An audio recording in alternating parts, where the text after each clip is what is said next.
Pemirsa, kembali di Berita Satu, saya kembali ke Mbak Ayu. Mbak Ayu, gimana nih hubungan antara seniman dan politikus? Emang betulkah sedekat itu hingga rawan begitu terjadi? Kalau seniman atau khususnya seniwati ya, perempuan atau entertainer lah tepatnya, itu kan memang sangat menarik. Iya. Tapi bukan berarti terus semua entertainer wanita dijadikan objek untuk pemanfaatan seperti yang Ibu tadi bilang gitu. Jadi menurut saya ya mungkin dia sedang kaitannya kan karir, profesinya, mungkin untuk promosi, untuk dia memberikan komunikasi kayak misalnya politisi, memberikan sponsor ya, Mbak ya. Atau komunikasi misalnya orang mau campaign ya kan, kampanye kan perlu figur yang bisa menyampaikan ini kepada masyarakat. Dia harus cari figur yang dikenal dan disenangi gitu loh, karena dia belum dikenal. Kalau misalnya Mbak Ayu mungkin bisa dipahami hubungannya profesional, Mbak Ayu harus menyanyi di kampanye PKS misalnya kan. Tapi kalau misalnya seperti Vitalia Sesha kita lihat ya, kemudian ya ada beberapa artis lainnya, mungkin Jennifer Dunn dengan Wawan misalnya. Itu Mbak Ayu sebagai kalangan selebritas sendiri melihatnya seperti apa teman-teman seperti itu? Kalau beberapa kan bilang kayak misalnya Jennifer Dunn itu kan dia dikontrak rumah produksi. Kalau yang Vitalia Sesha saya kurang begitu mengikuti, tetapi kasusnya gimana juga saya belum tahu. Tapi ya mungkin ketidakpahaman aja dan menjadi objek hiburan atau aliran dana ya kan, dia punya uang banyak dari hasil yang terindikasi, akhirnya wanita-wanita ini jadi terlibat gitu loh. Untungnya tidak sampai ke jalur hukum ya. Jadi memang perlu pemahaman terhadap setiap wanita ataupun setiap warga negara Indonesia. Kalau ada dana yang berlebihan dan tidak wajar ya harus ditanya dan jangan sembarangan menerima kalau menurut saya.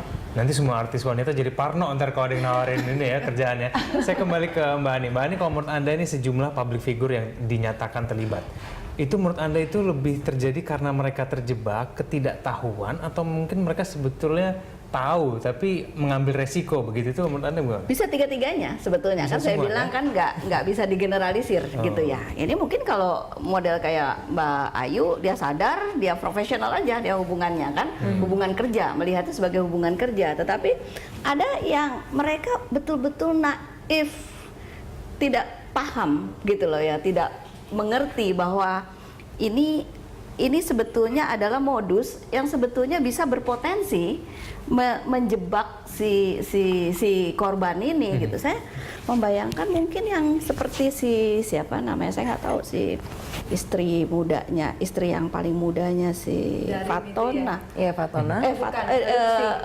PKS Lutfi, anak SMA. Apa yang dia tahu tentang korupsi, DM ya, korupsi dan macam-macam begitu ya. Itu jadi bisa sangat banyak penjelasannya gitu. Jadi tidak bisa digeneralisir satu lagi gitu ya. Jadi satu memang relasi, bagaimana bentuk relasi itu, bagaimana dia pemahaman tentang korupsi, bagaimana relasi kuasa antara si aktor utama itu dengan si perempuan-perempuan ini gitu ya. Ada yang mereka sadar memang memakai gitu ya, pemain gitu. Kita sama-sama bisa menarik manfaat dari sini gitu loh ya. Ada yang bisa tahu hubungan bisnis gitu misalnya. Ya bisa saja. Mungkin siapa namanya Syahrini, bukannya ada yang baru, tadi yang foto apa populer majalah Dewasa itu sangat sadar dia. Tahu saya hubungan profesional, saya tahu terima uang, kita bisa sama-sama menarik manfaat dari. Iya, tapi ketika ada kasus korupsi kemudian ada wanita seksi gitu ya.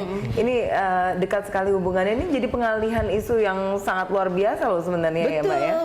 Betul. Jadi saya untuk banyak kasus tadi Mbak Ayu tadi kan mengemukakan bahwa di dalam dunia kita saat ini di mana ruang publik itu sudah sangat bisa dimasukin oleh perempuan dimanapun gitu ya. Tetapi sekali lagi kita lihat bahwa ketika ruang publik itu dibuka, ini kan perempuan masuknya belakangan nih.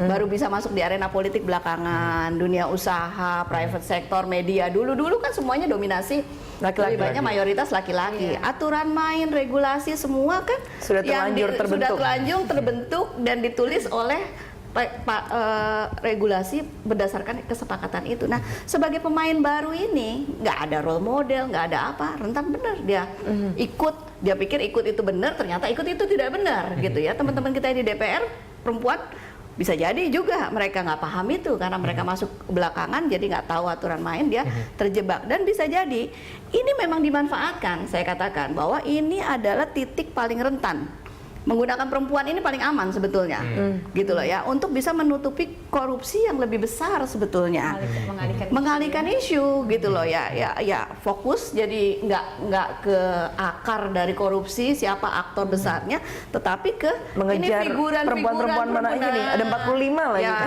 itu ya publik seneng, media seneng, gitu ya, apa namanya itu menarik ya. Nah, yang sebetulnya harus dikejar, yang harus difokuskan itu nggak sampai ke sana gitu. Itu kan sebetulnya ya. Oke, perempuan bisa jadi pelaku, bisa juga jadi korban atas kasus korupsi. Nanti kita akan bicarakan ya sebenarnya bagaimana cara kita menghindari sistem yang mungkin sudah terbentuk terlebih dahulu ya. Setelah jeda berikut.